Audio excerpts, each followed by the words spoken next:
para dar inicio. Bondadoso Rey, damos gracias a ti, Señor, por este espacio, por todo lo que tú permites en cuanto al desarrollo de tecnología y estos medios para que tus hijos, Señor, los aprovechen y podamos ser edificados por estos medios. Gracias, Señor, por tu instrucción y te pedimos, Señor, que nos permitas y nos ayudes a ser diligentes y perseverantes en alimentarnos de ti, Señor, alimentarnos de tu palabra. Ayúdanos, Señor, y que podamos ahora reflexionar en lo que tú tienes para nosotros. Te lo pedimos, Señor, en Cristo Jesús. Amén. Bien, mis hermanos, el texto que nos corresponde para el día de hoy está en el capítulo 40 del libro de Génesis. Me permito leer para ustedes Génesis capítulo 40. Este tiene por título José interpreta dos sueños. Dice así la palabra de Dios. Aconteció después de estas cosas que el copero del rey de Egipto y el panadero delinquieron contra su señor el rey de Egipto. Y se enojó Faraón contra sus dos oficiales, contra el jefe de los coperos y contra el jefe de los panaderos. Y los puso en prisión en la casa del capitán de la guardia, en la cárcel donde José estaba preso. Y el capitán de la guardia encargó de ellos a José y él les servía, y estuvieron días en la prisión.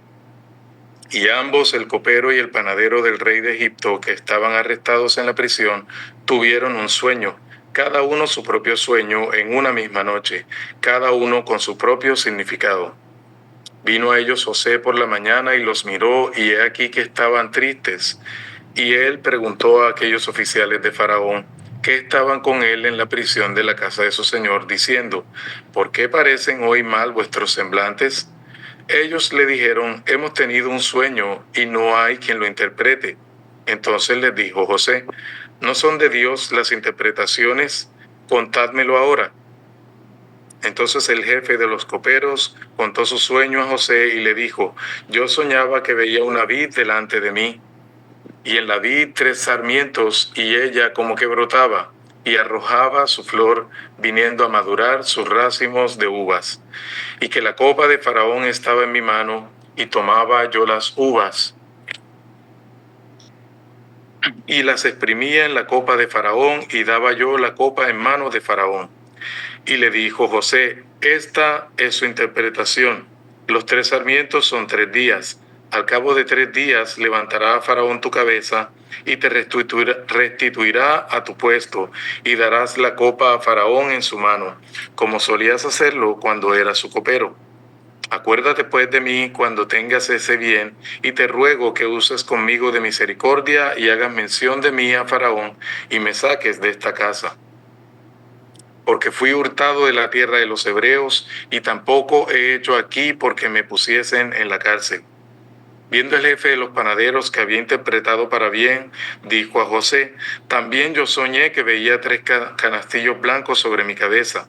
En el canastillo más alto había de toda clase de manjares de pastelería para Faraón, y las aves las comían del canastillo de sobre mi cabeza. Entonces respondió José y dijo, esta es su interpretación. Los 3 canastillos, 3 días son. Al cabo de 3 días quitará Faraón tu cabeza de sobre ti y te hará colgar en la horca, y las aves comerán tu carne de sobre ti. Al tercer día, que era el día del cumpleaños de Faraón, el rey hizo banquete a todos sus sirvientes, y alzó la cabeza del jefe de los coperos y la cabeza del jefe de los panaderos entre sus servidores, e hizo volver a su oficio al jefe de los coperos, y dio la copa en mano de Faraón. Mas hizo ahorcar al jefe de los panaderos, como lo había interpretado José. Y el jefe de los coperos no se acordó de José, sino que le olvidó. Bien, mis hermanos, pues este pasaje nos deja mucha enseñanza, y pues quería abrir esta reflexión con un detalle muy particular. Pues el dato curioso que les tengo sobre este texto es que nosotros los seres humanos siempre tergiversamos las cosas, y pues al mejor estilo de Hollywood, la historia de José fue tergiversada un poco, no dando toda la verdad y en realidad el tema central de esta historia. y le hicieron una película en el año 2000 que llevaba por título José, el Rey de los Sueños. Y pues lo digo porque muchas veces en las congregaciones, desde los púlpitos, se fracciona este pasaje para hablar con misticismo de cómo José revelaba los sueños como prediciendo acontecimientos, lo cual no es para nada incierto, pero con un propósito divino y providencial. Se basan en este texto para imitarlo como adivinación o revelación de eventos futuros entre las congregaciones. Y debemos entender que esto no es así. En lugar de tomarlo como eso, debemos tomarlo como lo que en realidad es: Dios usando a los suyos y al hombre en medio de su pecado para su propósito. Ahora veamos lo que sí dice el pasaje. José no se quejaba de su situación, aunque manifestaba que no estaba cómodo o a gusto con su condición. Lo podemos afirmar porque todos los que le conocían estando en cautiverio veían en él la mano de Dios, como pudimos ver en el caso de Potifar y también con el jefe de la cárcel. Recordemos que el jefe de la cárcel es Potifar. Ambos le dieron cargos en su condición de esclavo o prisionero porque en él notaban prosperidad de la mano de Dios. Vemos en este pasaje 3 detalles que queremos resaltar en este momento. El primero, cómo los encargados de servir el vino y la comida del faraón terminan en la cárcel por hechos quizás graves, pero que no están muy claros, aunque igual no son tan relevantes como el tema central de este suceso. Dios en su providencia poniendo estos dos personajes en la vida de José para que le conocieran. El segundo detalle que tiene este pasaje es que Potifar, capitán de la guardia, no creía lo que su esposa dijo a José. Y si lo creyó, no fue suficiente, pues de ser así le habría castigado de forma severa y no habría puesto responsabilidades a José y tampoco le hubiese permitido servir dentro de la prisión, como bien describe el verso 4. Esto nos dice que Potifar veía en José una persona íntegra y bien preparada.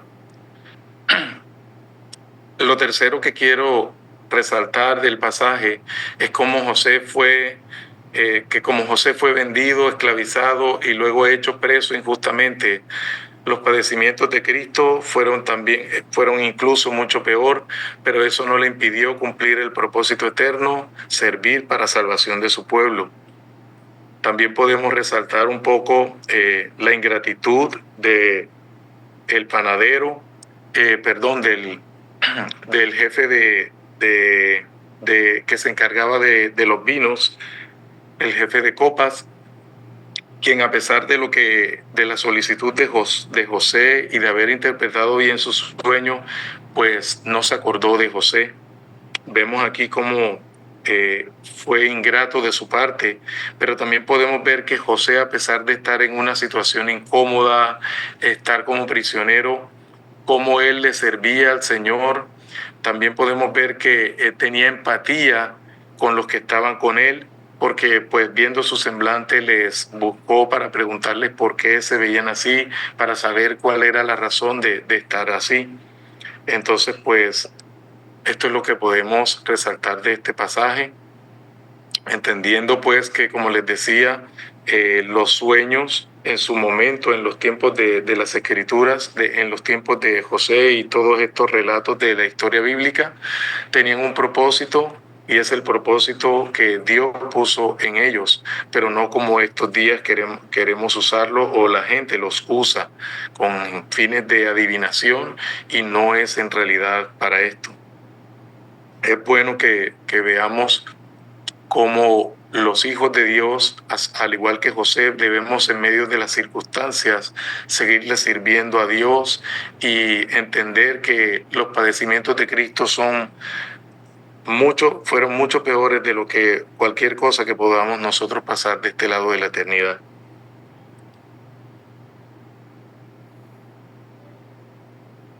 Bien, mis hermanos. Muchas gracias, Roger. Muchas gracias. Sin duda, el mirar la vida de José es en todo sentido una vida ejemplar, un reto para nosotros el ajustarnos a la talla de hombres como estos, que aún en medio de la cárcel seguía siendo un hombre íntegro, un hombre de Dios, no hay situación, por más incómoda que sea, que justifique el abandono de las virtudes piadosas a las que se nos llama en la Escritura. Y José es un gran ejemplo de eso. No solamente siendo vendido, sino ahora en la cárcel y juzgado injustamente como estaba haciendo, él pudo seguir mostrando que era un hijo de Dios. Muchas gracias, Roger. Podemos orar también entonces, Roger, para despedir. Sí, Señor. Amado Padre, agradecidos estamos contigo, Señor, porque en medio de nuestro diario vivir podemos disponer tiempo para ti, Señor. Gracias por tu palabra, por recordarnos, Señor, cuánto compromiso, Señor, cuánta responsabilidad tenemos como hijos tuyos de mostrar siempre a Cristo, de mostrar tu gloria, Señor. Ayúdanos, Padre, para que nuestras vidas de piedad sean más ajustadas a tu voluntad, Señor, que podamos ofrecer a ti, Señor, con nuestras vidas obediencia, Padre. Gracias te damos, Señor. Te pedimos que en este día podamos seguirte adorando durante él, honrándote solo a ti, Señor. Te lo pedimos, Padre, en Cristo Jesús. Amén. Amén.